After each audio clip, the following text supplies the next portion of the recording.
Excellent. And I'm gonna start that now, so you guys might all get a little window that pops up. Thank you for the reminder, Jordet. Mm-hmm. Trying to minimize this.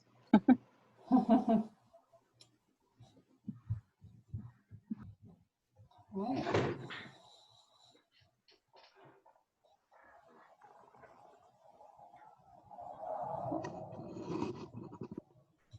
Oh, here we go. Oh, no, not yet, Daisy. I gotta get the chat box out of there. All right.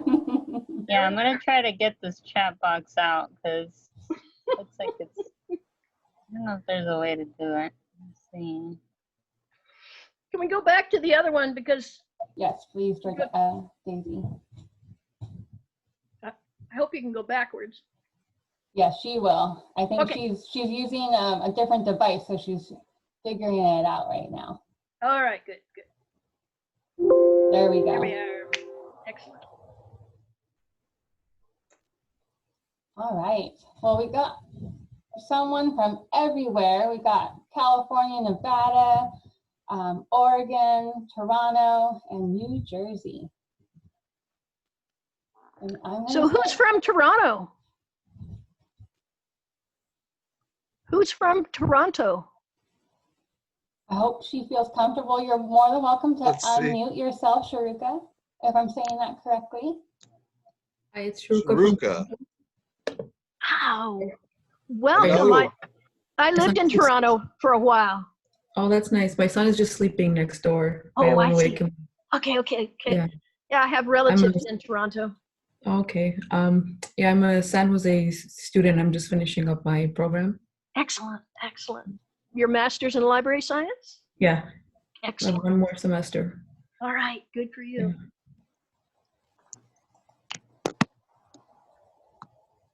Great. I think I set this up correctly. You're good, Daisy. Thank you. You're welcome. All right. Well, I'm going to, oh, I see more people coming in. Based on our CSV data, people come in at exactly 6:30 I know. or 6:29.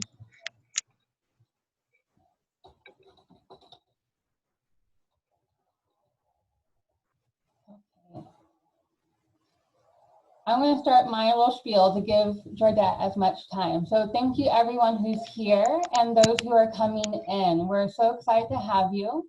This event, the Data Driven Librarianship, is hosted by your SJSU Special Libraries Student Chapter, or like we like to say, SLASC. I am your program director, Gabrielle, and just going to give a little brief shout out to SLASC. We are a group of students who aim to provide leadership, learning opportunities for our members to aid in the development of practical skills and the development of practical skills for your future careers in special library work, while creating meaningful, lasting connections among all our members and in the broader special libraries world, excuse me. Still getting used to these braces. I know I'm using that as an excuse. So thank you all again for attending our special event. We're all so excited to have Jordet here with us. Jordet received her master's in library science in 2002. After 5 years of working in an academic library as a reference librarian and a government documents librarian, she chose to work for the Department of Corrections as a prison librarian. She started a new correctional institution the summer of 2007, creating a prison library from the ground up. She has written several articles about prison libraries, and in 2012 was a member of an international panel of prison libraries at the International Symposium for Research in Education and Rehabilitation Sciences, hosted by the University of Zagreb in Croatia. The focus of this webinar will be a data-driven librarianship in the library where you are the only one responsible for representing the value of your library, to an administration or board compromised of people who are not librarians. This webinar will inform anyone who wants to explore how to work in a special library under the mission of an entity such as a hospital, church, or corporation.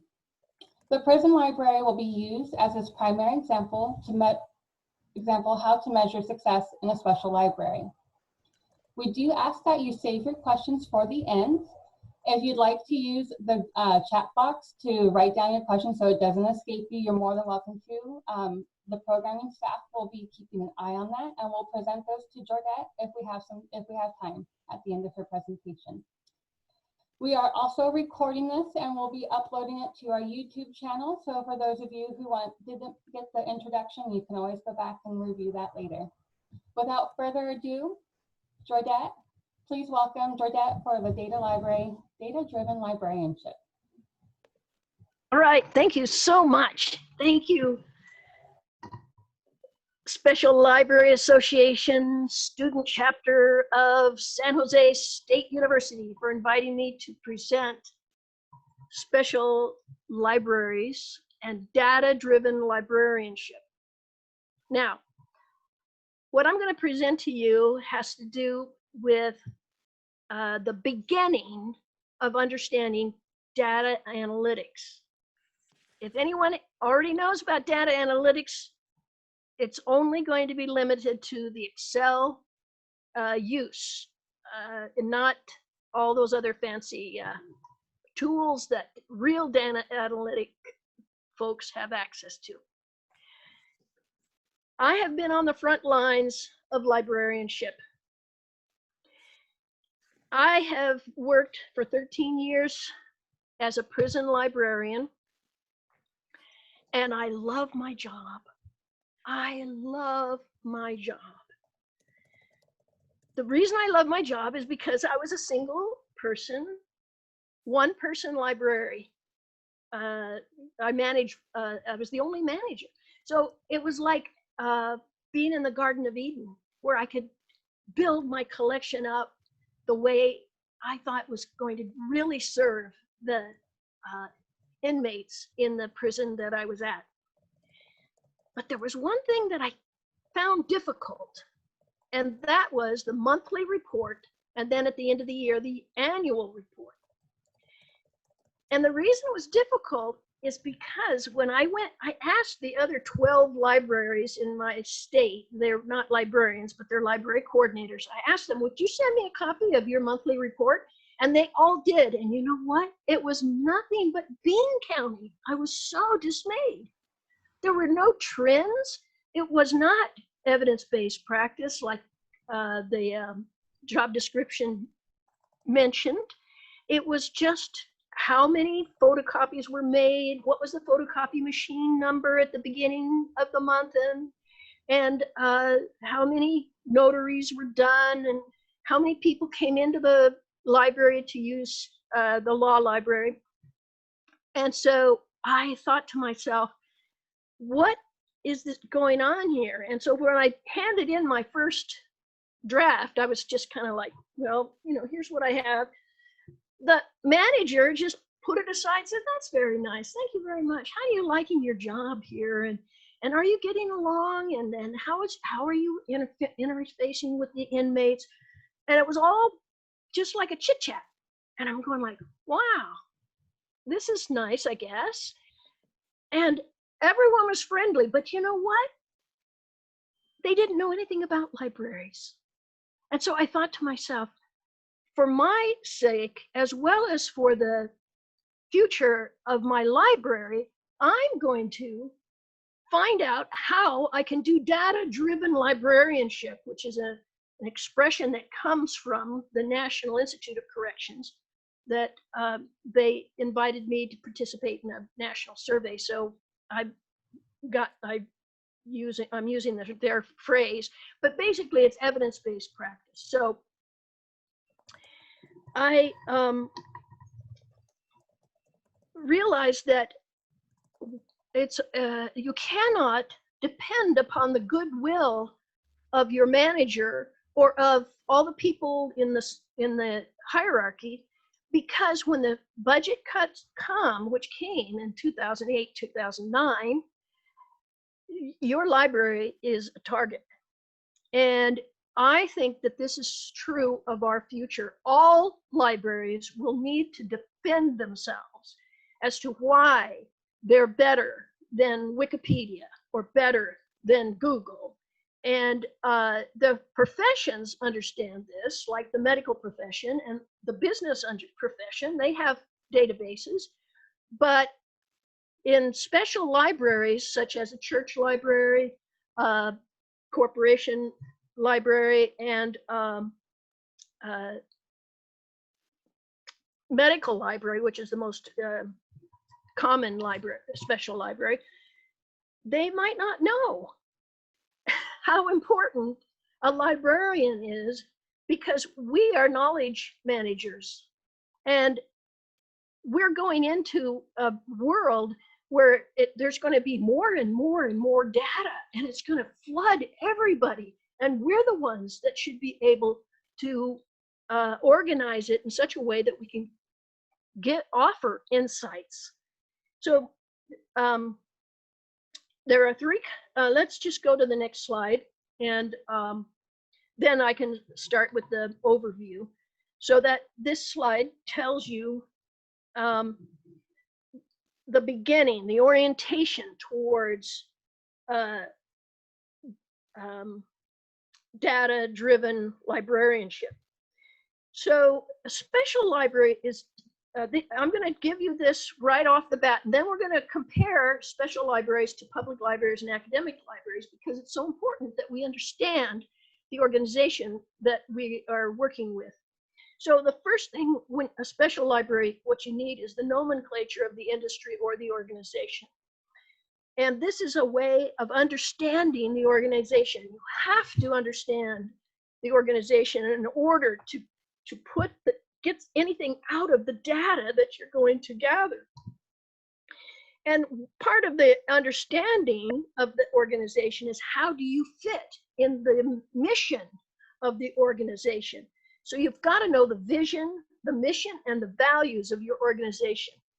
If you know those, and when you go in, no matter what library you're working for, you should be able to quote that in your interview. And so memorize those three things and use that language to get the job and to understand the organization. And then all of your data, the most available data that everybody's going to have, and no matter what library you work in, is the demographics. You've got to start with demographics. That's who is your stakeholder. Maybe if it's the public, or if it's your organization, or if it's a prison, you have to know the demographics. So that's for a special library, that's going to be the internal organization. So that demographics are the age, the race, the sex, and sometimes the education, and sometimes the class of people, of what kind of jobs they do or something. So, and then the last one is the external context. And these slides will be available after this, or this presentation. But there's going to be a lot that I have to say that aren't on the slides. So please be patient. We're going to get to the data. But I have to emphasize how important it is that you know this very basic stuff about your special library, the external context of your industry and the organization that your library actually services. You have to know the context. That means you're going to be looking at every article that's written about your industry and specifically your organization, and every newspaper source that has anything that mentions your organization having to, and I should use the word institution instead of organization, because data has to do with organizing, and an organization really is an institution. So let's say your institution. If your institution is in the library, you have to know about it. Okay, next slide. So what I wanted to remind everybody is the 3 types of libraries. Can somebody else open up your microphones, and somebody tell me if you already know the 3 types of libraries, right? There you go, Shiraka. Nope, nope. Okay, then I'll tell you. I've got it up there anyway. So there's the public library, the academic library, and the special library. So let's talk about the public library first, because you see, some people think, and they will say, there's a lot of people that would say that a prison library is just a public library behind bars. But that's not, I'm going to say that it's a special library. And I'll tell you why, because first I'm going to tell you about the public library and compare it to a special library. The public library goes all the way back to Benjamin Franklin and James Madison. They wanted the citizens to be informed and literate so that they could vote. Now, of course, it was white men, property owners. So, but that was the original meaning. And so you can see that most women wouldn't want to go back to the original meaning of the Constitution. But anyway, what it has come to mean is that the public library is really key to democracy. It's not just freedom of speech. It has to do with informing the public.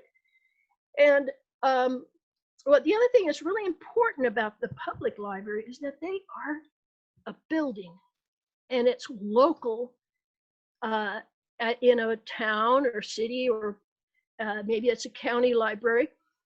But it is the only place that there's going to be local information. Now, some of you might think, oh, you've already been told the library is not a warehouse. That's fine, it's not a warehouse. Of course there's digital information coming in, but go and try to find out something about your local city or town.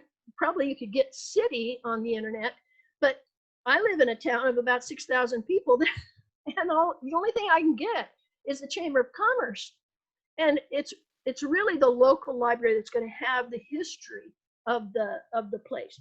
Now, the other thing that's specific about a public library, that it's supported by taxes, that's publicly owned, is that it could have been created when the city was only 20,000 people, and then it became 40,000, and now it's 100,000. And so the public library has to constantly be keeping up with the changes. And the changes could include racial differences. It could include language differences. There's just so many things that the public library has to keep track of. And they can't just coast. They have to be on top of what is happening in their local community. Okay, so let's go on to the academic library, to the next slide. There you go. Okay, now an academic library is not bound by the public, because usually the public doesn't go to an academic library. It's really bound by the curriculum of the university or college that the library is in and servicing. So you have to know the faculty. You have to know the curriculum, because your library and collection development is based on the curriculum. It's not based on the public. You probably won't find People magazine in the library. Now, you might find it if they have a popular culture class. But unless usually the collection development of the journals are going to be journals, not magazines. And they might have Time magazine or something like that. But you see, you've got to remember that the academic library is really keyed on the curriculum, what classes are taught, because those students are going to come and ask you reference questions that are based on their classes. So you have to know the faculty, you have to know the syllabus, you have to know what departments you have in that university. Okay, let's go to the next slide. Hello. There. Special library. A special library doesn't have a curriculum, right? It has departments, but it doesn't have a curriculum. And so it does, and it's not, most special libraries are not open to the public.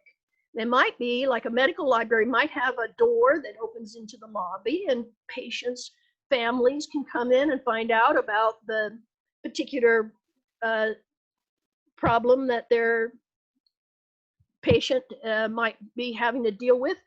But really, the medical library that I volunteered in for 9 months, 4 times a week for a couple hours, was organized for the medical personnel, because they had to come to the library and look up on very expensive professional databases, often trying to figure out what their treatment was going to be for a particular problem that came up. Okay, so generally a special library is not open to the public. So the core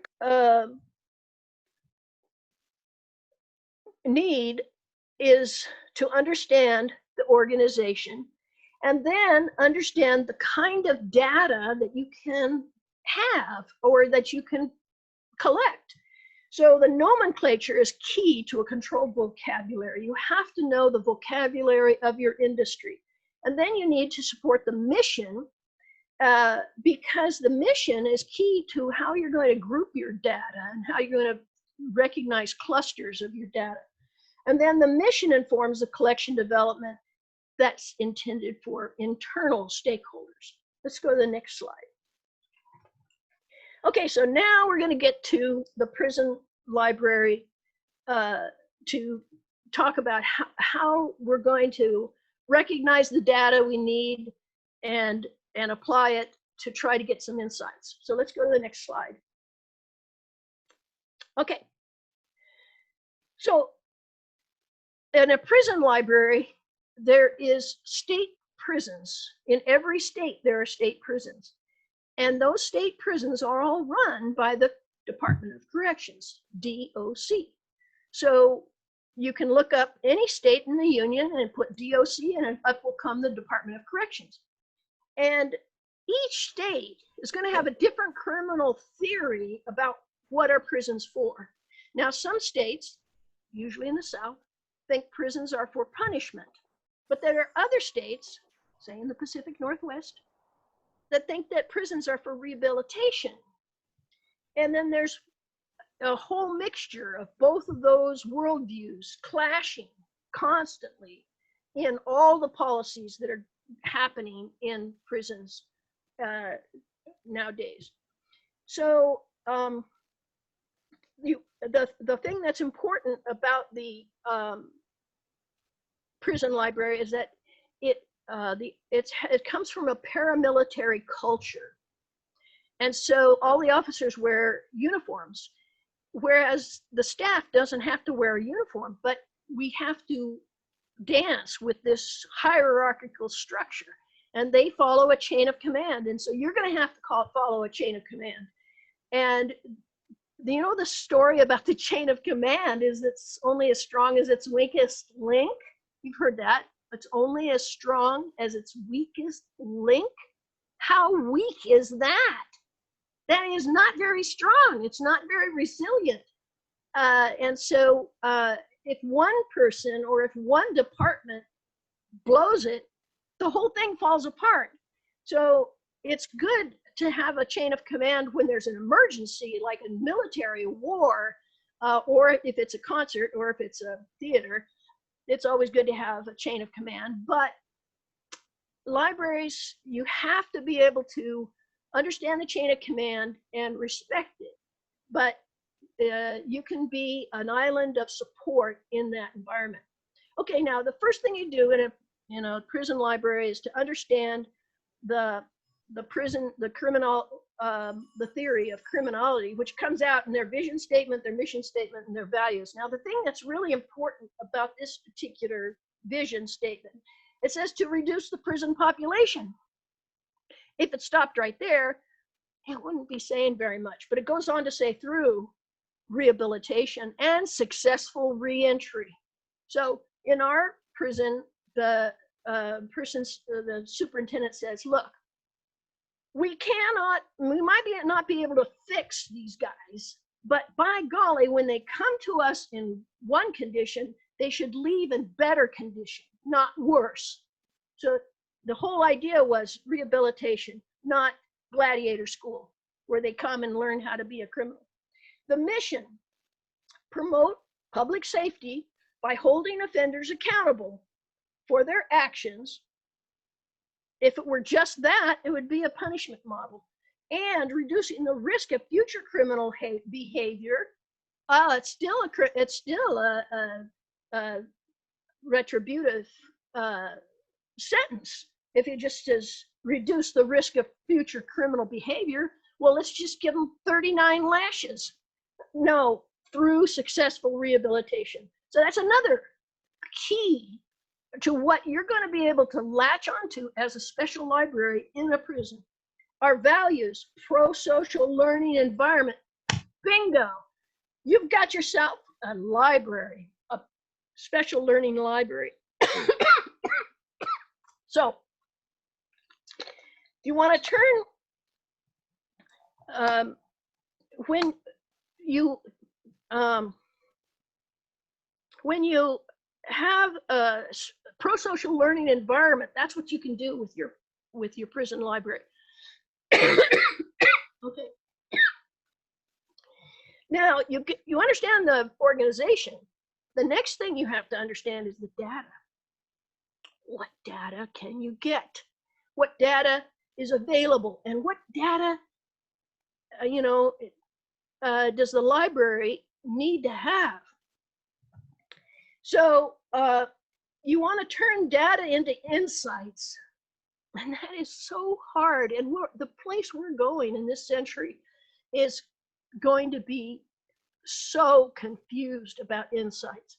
It's good for business. Business has, all they have is one insight. They just have to keeping the black.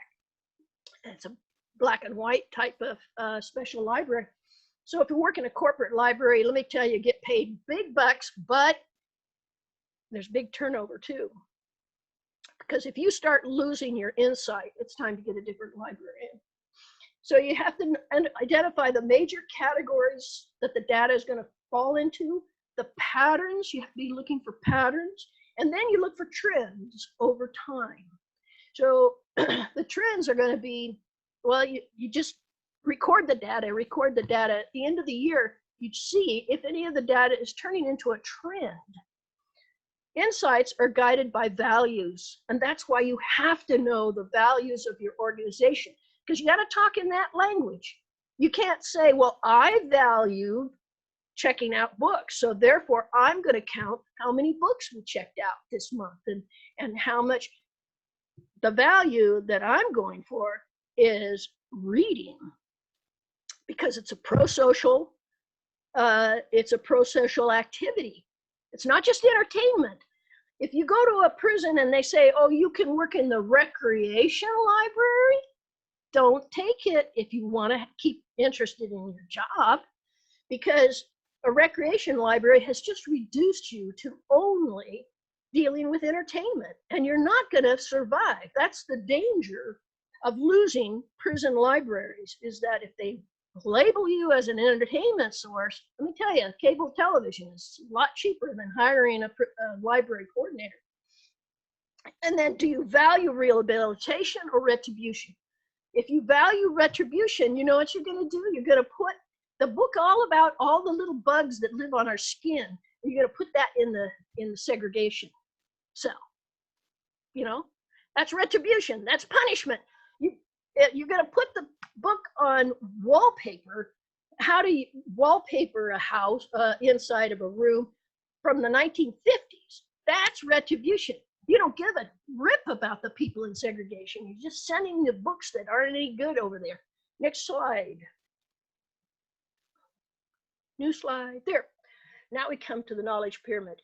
If you think that the principles and theories of being a library scientist are, you just say, oh, these don't count, you are totally wrong. The knowledge pyramid is really important because this is the path, this is the map to insights. How many of you, if some, just raise your hand and wave if you've heard of the information cycle yet in your studies. Oh, there you go. Okay, good. So the information cycle, remember, it's not the knowledge cycle, it's the information cycle. And that's the technique, that's the path that information goes through until it gets to destruction or archive. The knowledge is the mystery. How somebody knows something requires understanding. And that's why I was harping about understanding the organization and the industry that your library is servicing, and then understanding the data, which we're going to get to. So some people, when they, this pyramid, no, go back, no, go back, there you go. This pyramid is really important because it's not hierarchical, like the Maslow's hierarchy of needs. No, it's not hierarchical. Think of this as complex. Think of this as a hologram.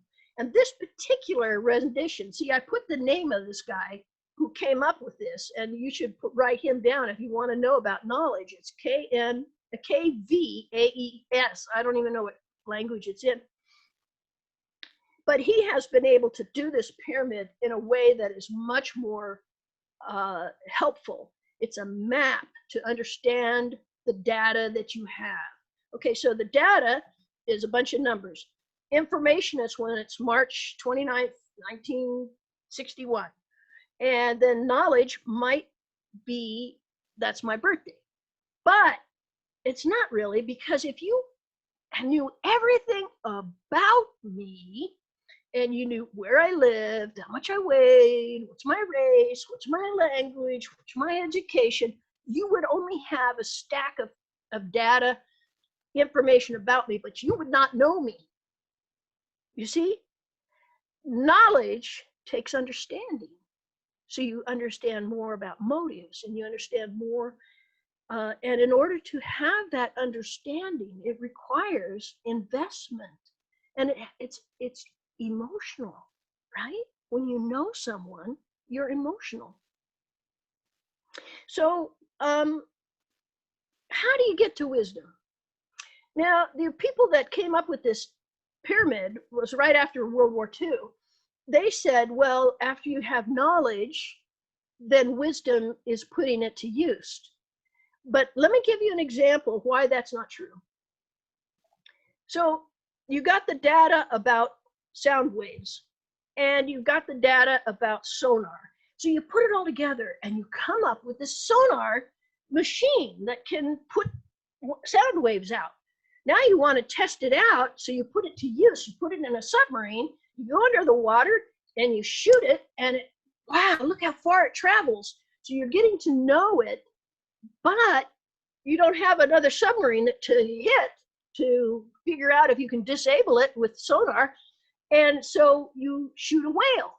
You shoot a whale, and sure enough, the whale goes knocked out, floats to the surface, gets to the top, may or may not live through it. You put the knowledge to use, but was it wise? Was it wise? What is wisdom? There's no such thing as bad wisdom, right? Wisdom is when you integrate the knowledge into something meaningful. And this is a key to having a meaningful life, is that you're able to take the information that is flooding around you. You have to make a decision. You come to understand the information. And then how do you make a wise decision? Wisdom has to do with empathy. It has to do with compassion. And so that's why killing the whale or raising them to the surface is a foolish thing to do.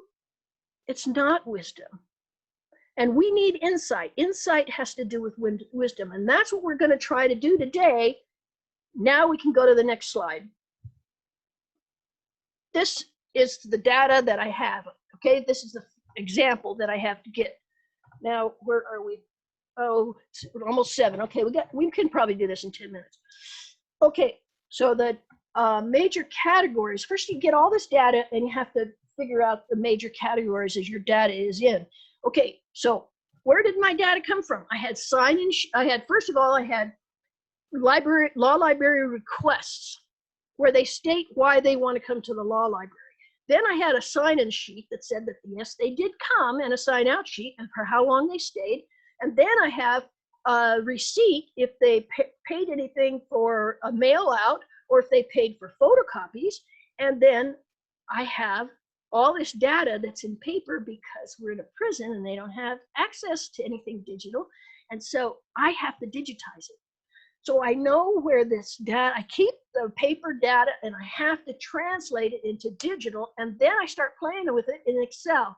And when I put it in Excel, I have all these categories and I start playing with it. I make graphs and look at, there's one thing, oh, it doesn't say the category name over here.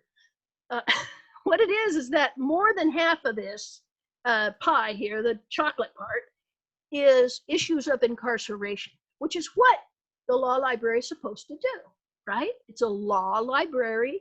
These guys are in prison because they have court problems, and it issues of incarceration, which includes civil rights, it includes sentencing, it includes a bunch of things. But look over here at the red part, it's non-issues of incarceration.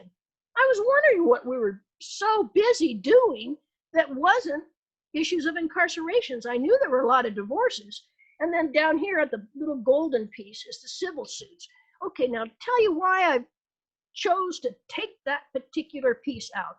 And an administrator in my prison came into my library, made a big sigh, shook his head and said, "This is the most expensive room in the prison." If it's an expensive room, that means when the budget crisis comes, it's going to be gone. They're going to try to get rid of me because it's a busy, expensive room.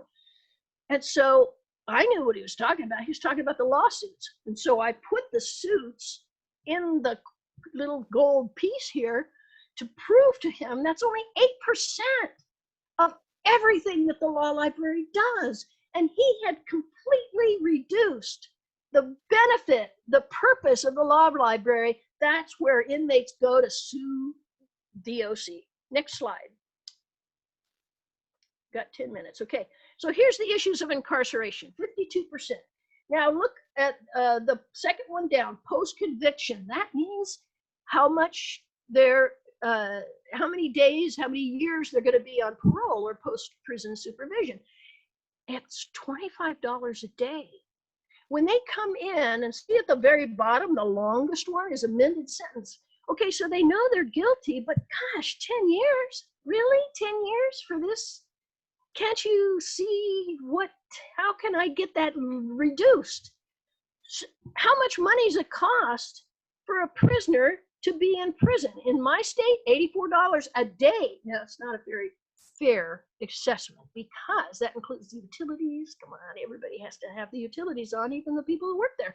That includes the staffing. Hey, come on. The staff has got to be paid the same, whether they're looking at 50 prisoners or 500 prisoners. So it's not a fair assessment to say $84 a day, but that's what they say. So go ahead, put it down. If I can shorten their sentence, I'm saving the department $84 a day. If I can shorten their post-prison, I'm saving the county $25 a day. So you add it all up and they say, no, that doesn't count because that's just cost avoided. Cost avoided. You know, so I understand, but somehow I want to measure this and say, see, we are serving the Department of Corrections. It's not just because I have a soft heart for inmates that get too much time, which in the United States, everybody gets too much time in prison, but it's not that. It's that I'm serving my organization by trying to keep the cost down. Next slide. So here's the not matters of incarceration, 39%. Look at family law. That's way out ahead of the DMV, which is the Department of Motor Vehicles, which has to do with getting a license after you've been in prison so long your license is expired, or you're lost your license due to addiction, and you're going to try to say, I'm done with that, and try to get a temporary license. Okay, go on to the next slide. What's family law? So this is where you put your data into the Excel and play with it and look at it. And again, here's family law. Look at it's 50% of the non-issues, even though the non-issues are only 39%. This is significant. And so go to the next slide. Look, it's all about divorce. It's about paternity. It's about child support. Insight. This is family law, not criminal law. According to my job description, the law library is only supposed to deal with issues of incarceration. But we're doing this. Is this wrong? I know in my heart this is not wrong. You know why? Because it's readiness to release. And we're trying to re-enter prisoners. That's the mission statement, right? So they have a successful release and re-entry. The insight is that I was able to defend the use of the library to be dealing with family issues because they're preparing for release. Next slide. Okay, so this is the conclusion, and I actually want to call it this, what's next? This is not really a conclusion, but when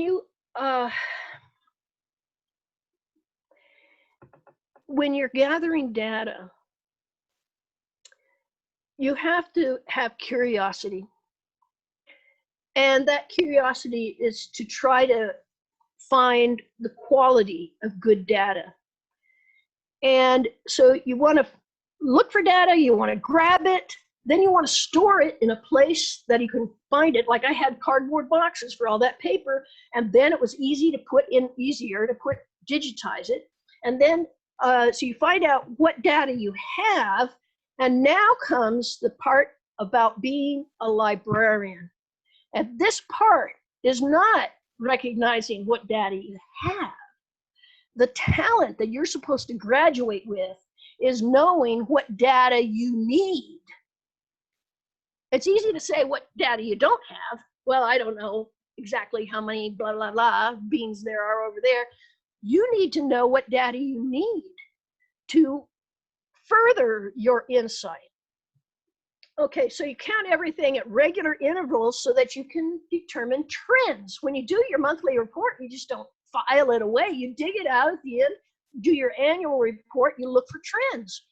And it's only because you're curious and that you have empathy and that you want the best for your library, and you want the library to be supporting the mission statement, which is to rehabilitate and to help the inmates with reentry. Also, in every special library, there's going to be a research department, and you want to be friends with the research department so that you can ask them for data, or you can find out what data they have, and then you can ask them, well, do you think I would like to have this data? And they said, oh, sure, we can take that out and give it to you. I wanted just the data from the last year of those inmates that are releasing within a year, because I wanted them to have priority over visiting. And the visiting was crowded, and they were sending people home from the local community. And I wanted to present the possibility that people who are releasing are the ones that need their visitors the most. So identify the large categories to chunk the data, recognize patterns, look for trends, and let your values guide your insight. You look for the values of you align your values up with the values of the organization, so that when I come to the budget cut, you are going to be able to prove that you have supported the values of your organization and you have been a asset and not just an expense. And then write it all up and submit it for corrections today. Thank you very much. And if there's any questions, I have my email address down there. You're welcome to have a dialogue with me.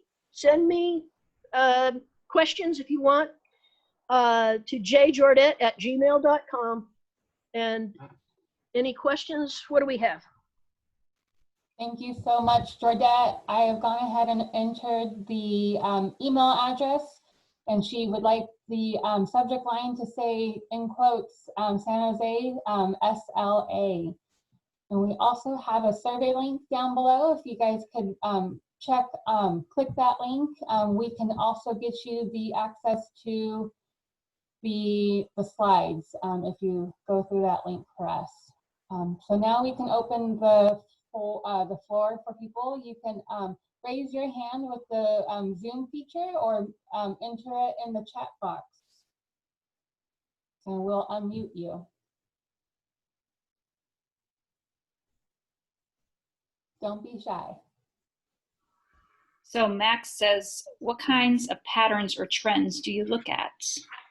Well, the most important final consideration is what's called recidivism. So you work with your research department when you have an idea to find out if your idea has merit. Don't ever hesitate to ask people who know more than you and present your data or what your question is and what problem you think it'll save. So when it came to recidivism, that's if they came back to prison on a new charge within 3 years. So I'm going to look for patterns of who succeeds. I want to know who comes to prison and leaves in better shape. And I'm going to listen for the interview, listen for the conversation when the inmate says, you know, if I wasn't arrested and sent to prison, I would be dead because I was so hooked on meth. I was on a spiral down, and coming to prison has really helped me because I've gotten sobered up and I love my family. So that's the ultimate pattern. But you also want to see patterns of, say, canteen, and how many people go to lunch, you know. So how many of the inmates are living off canteen? That's very bad because canteen is just full of salt and fat. And if they don't go to, if they do go to lunch, what they always count everybody that went to lunch. Out of 900 guys, only 600 guys go to lunch. So what was happening on the day that there were 750? Well, it was their favorite meal. So you can look at that.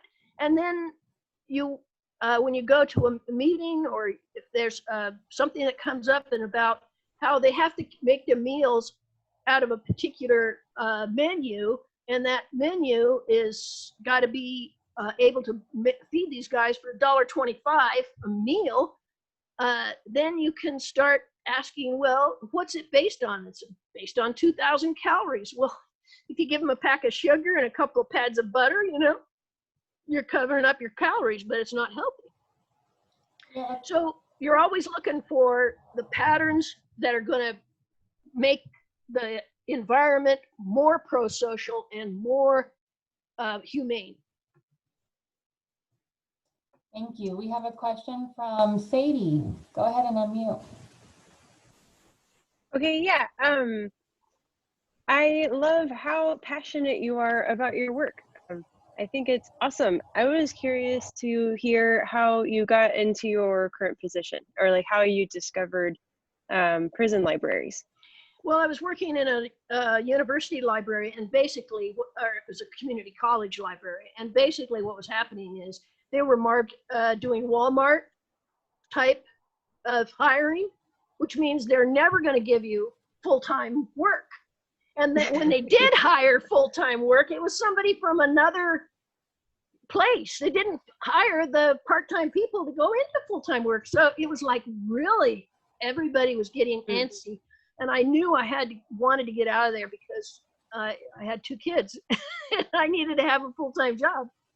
So I applied for, I worked at that medical library for a year, 9 months, 4 times a day, 4 times a week, and a couple hours, and learned a lot about medical library. I thought that would be a good place, but then they said, no, the medical library is turning into basic databases. So when it came up, this is a great job because it has vacation time, it has health coverage, really great health coverage.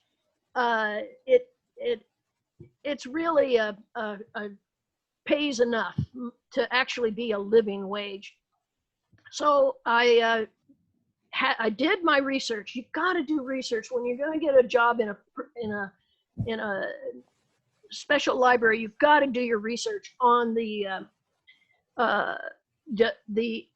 industry. And so after I got hired, I was 14 people that they came down to at the very end, and so I asked, after I'd worked a couple of years, how come you hired me out of those 14 people? And he said, you were the only one that mentioned that you would only put paperback books in segregation because you realized that the paperback books could be flushed down the toilet in order to back up, and that I would have that kind of information about the reality of the prison. And also, I was thinking about how much I wanted my work to mean something to me, and I found tremendous amount of meaning. As soon as I read the mission statement, I said, I want to work for this organization. Awesome. Thank you. That was really informative. Yeah. Did you have any particular challenges working in a prison library? Oh my God, yes. It was a challenge because they did not understand what I was doing. So for example, probably the biggest challenge was when they asked me to come up with some data about visiting. Oh, I know what it was. All they wanted me to do, and I think they thought it was busy work. This lady needs something to do. And so they said, would you buy 300 books for the visiting room? I said, oh, sure, I'd be glad to do that. Well, I thought, what do I know about the visiting room? And so I found out how many fathers there were in the prison, what were the age of the children. And so I did this whole thing about the visiting room, and we had moved from a small prison, which had a huge visiting room, to this big prison that had a little visiting room. And the little visiting room only had room for 48 inmates to have a table, and that doesn't mean if they have 3 visitors or 1 visitor, that each inmate had to have a table. So I was doing all this gathering of data and came up with that there was one thing going on Fridays. There was 1 session. There were 2 sessions on Saturday and only 1 session on Sunday. And so I came up with this. Here's the books. I got you only have room for 300 books, and I measured it out, and I did the data to find out what children were coming to the library, what age group, and then came up with that. But then, you see, I went 1 step further, and I said, look, as soon as we have for 1 month more than 500 visitors, we have to open up another session, either a session on Friday or 1 on Sunday, because we have more visitors than are being able to satisfy. And I went on to have say, here's how many, 50% of the inmates had children under the age of 18. And so I had done all of that. And then months later, from September to June, no, it wasn't June, it was probably April. No, it was March. From September to March, he had that report, and I had given it to my manager. And then we're all called to this big meeting that is like a quarterly meeting. Everybody's required to attend. And my manager got up there and didn't have anything to say about visiting. He didn't ask me. He was going to have to give a report about visiting. he didn't even remember that I had done all this work about visiting. And I thought to myself, you could have looked so good. I would have made you look so good if you would have just told me that you had to do this report. So that was really disappointing. That was a very hard challenge. I never had challenges like that from the inmates. There was one inmate, I always try to give a joke when I do a notary. And so I told this one inmate, I said, why do they call the elbow the funny bone?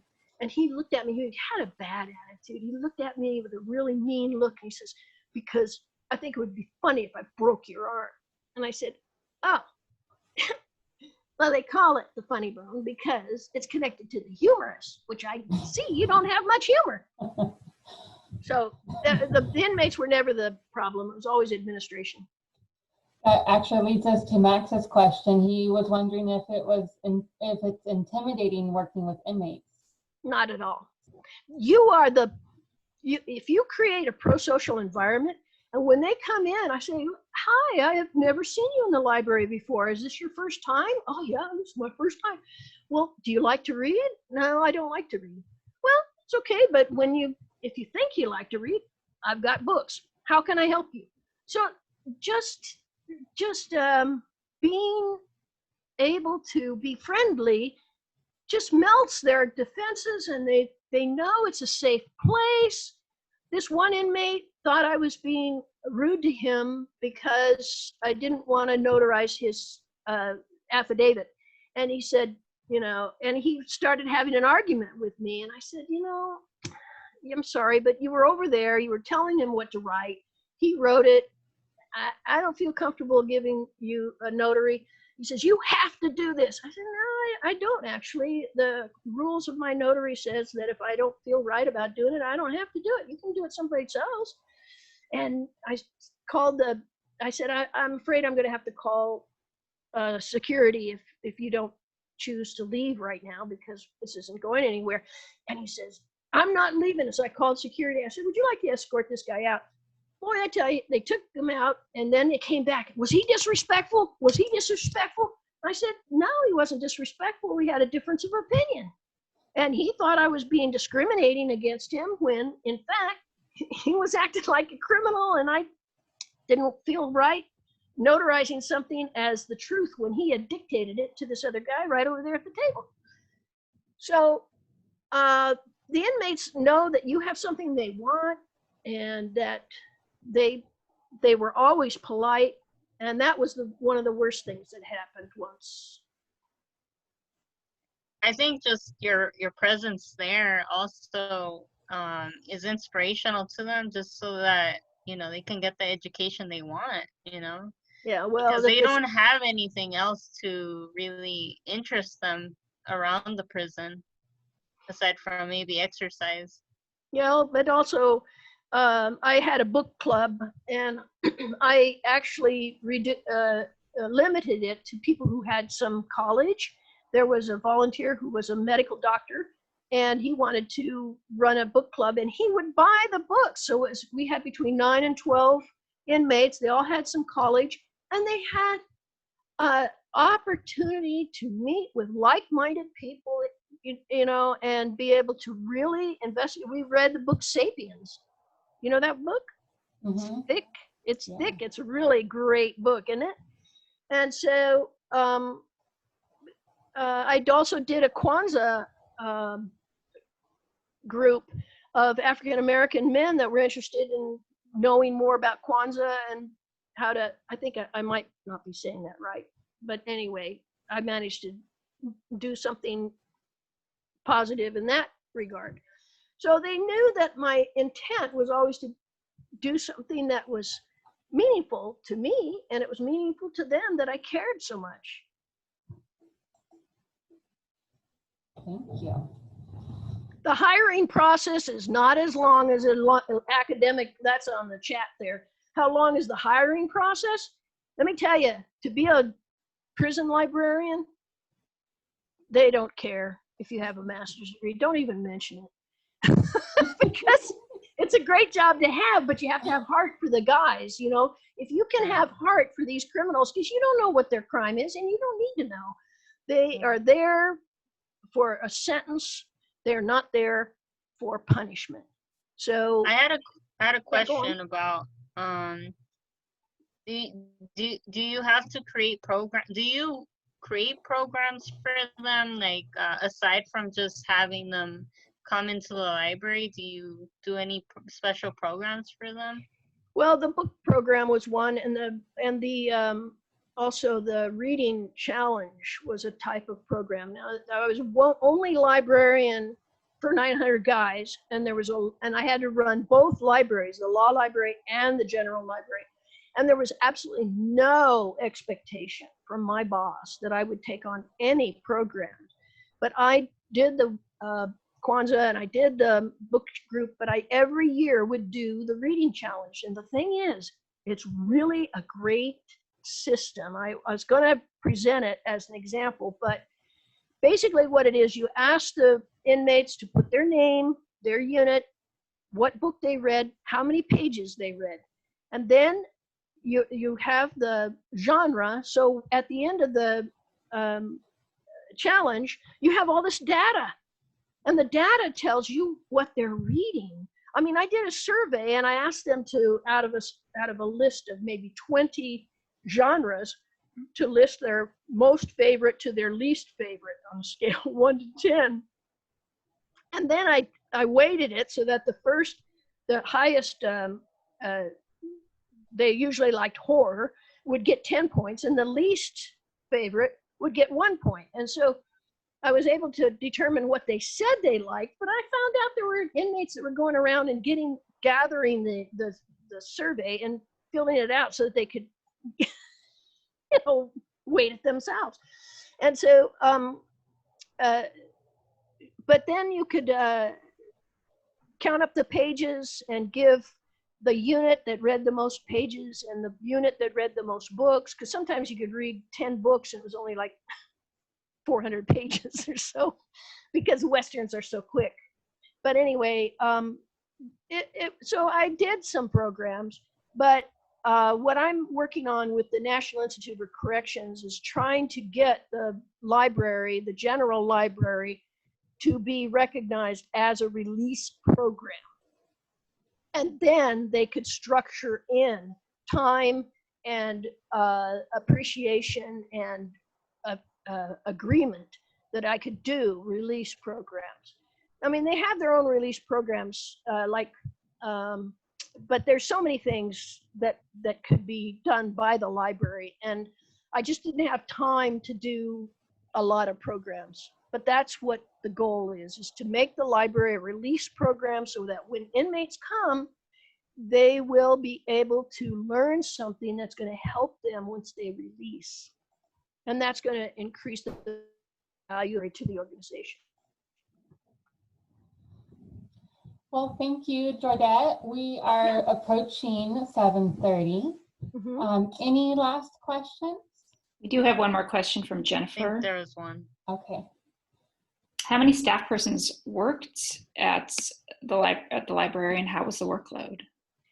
Well, the workload could be like, you always get a 2-hour break in the middle of the day to catch up on your paperwork, because you're supposed to be watching the inmates when the inmates are in the library. And there was no other staff person that was paid, but I had 5 inmate clerks, and it was really fun. The inmate clerks loved their job. I gave them positive reinforcement.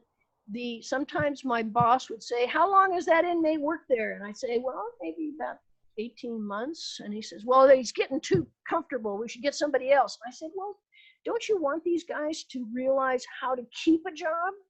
You know, that's a pro-social thing." So the workload is, I took on workload because I loved it. For me, the law library was work. The general library was fun. And so I worked at both of them. And what you don't want is to be overwhelmed with detailed bean counting. Oh God. And you also don't want to be having to do the security job of trying to find contraband in your library. You want the security people to do it because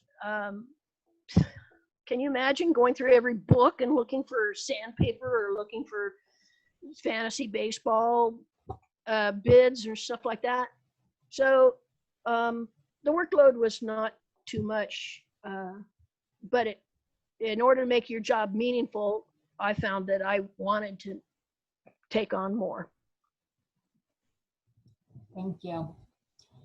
Thank you so much, Jordet. We are so grateful to have you join us tonight. You are a wealth of information, and welcome back anytime to a SLASC event. We would love to have you in the future. I Thank know you. that everyone Thank enjoyed you. having you here. Mm-hmm. I'm going to put Jordet's email one more time in the chat box and our survey for those who might have missed it earlier. And thank you so much. Thank you.